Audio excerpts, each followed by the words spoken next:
I have a question that I've always wondered. When I had to look for the body parts, the 5 pieces of the baby, the first time I knew that was a human being.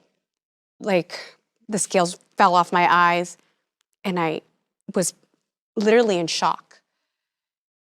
And the abortionist came in to make sure that everything was in the Petri dish, right? This big dish that we had. And he was whistling, and I remember him saying to everybody, "What are we all gonna have for lunch?" When before this abortion, he told me to tell the young woman it was not a baby, it was a sack of tissue. And I remember screaming inside of myself, how can he not see what I'm seeing? And my question is, could you see? Could you see that those were babies? I can answer that for myself. I cannot speak for any other abortionist in the world. Did I know those were human beings? Absolutely.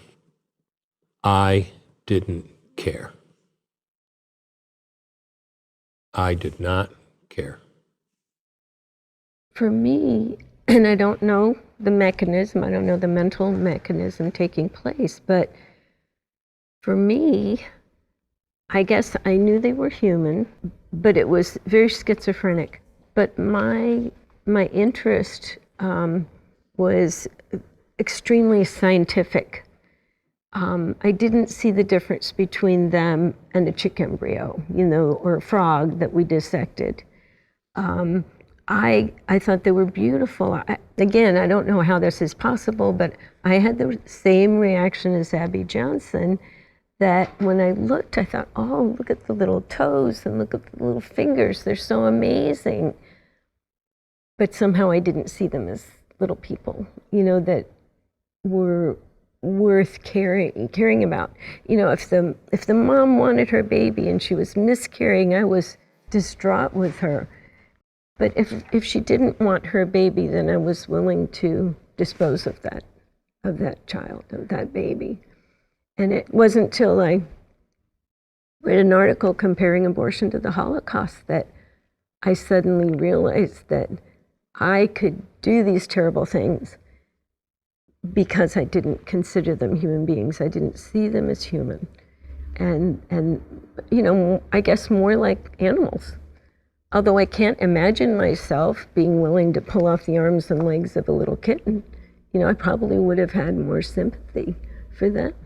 But somehow there's this darkness that clouds your mind, and you can do things that you would never think possible. I thought I was a good person. I also have to apologize. I really thought I was helping women and had no idea the trauma, and the scarring that I left in my wake. All the girls that I did abortions on were young girls, college students, probably some high school students, all for normal pregnancies. None of them were for maternal indications or fetal indications. They were all just normal babies. And I do worry about what happened to those women later, because I know for me, it was very traumatic once I realized what I had done. Once I'd had a baby, how traumatic it was for me. And again, I also went through a post-abortal syndrome. Thankfully, I had people around who could give me the counseling and the healing that I needed to heal. And I also have to admit, unlike you felt more guilty because of your involvement in other people's abortions. I felt more guilty that I could actually kill my own child as opposed to killing other people's children. Not that either is less, but I had more trouble forgiving myself for killing my own child. We've talked about that process of how you become progressively insensitive, desensitized to you as a human being, and desensitized to the human being that's inside of you that I'm about to kill, as long as you give me the money. But I think I'm also recognizing there's superimposed on that a switch that puts those scales on, the same way I could take glasses off and glasses on. A Dr. Jekyll, Mr. Hyde.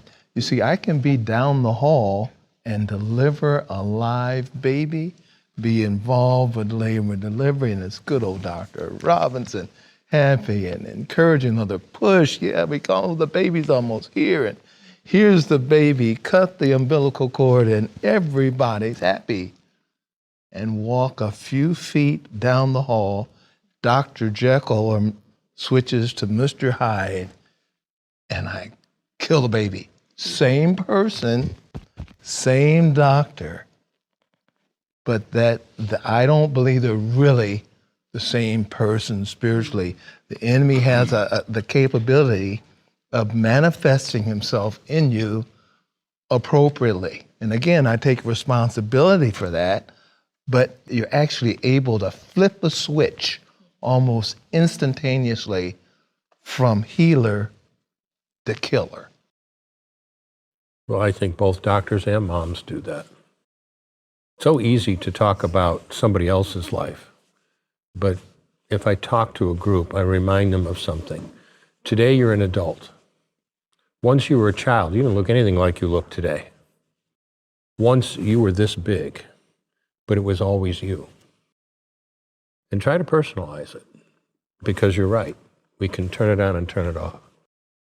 We learned that in medical school, day one. If I'm doing surgery, hysterectomy, nothing to do with abortion. For that hour, that's a collection of arteries, nerves, veins. Don't cut the ureter, get the uterus out, make sure she doesn't bleed too much, don't let her get infected. And I know intellectually that she's a mom and a wife, and she has family and people that love her. But for that time, that's the job. And abortion is the same. You know, I never had any regrets about what I was doing or any qualms until I was doing my neonatal rotation.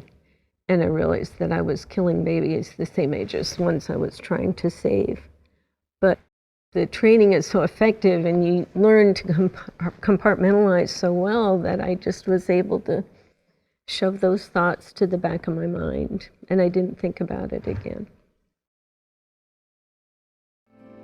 'Cause the flag still stands for freedom, and they can't take that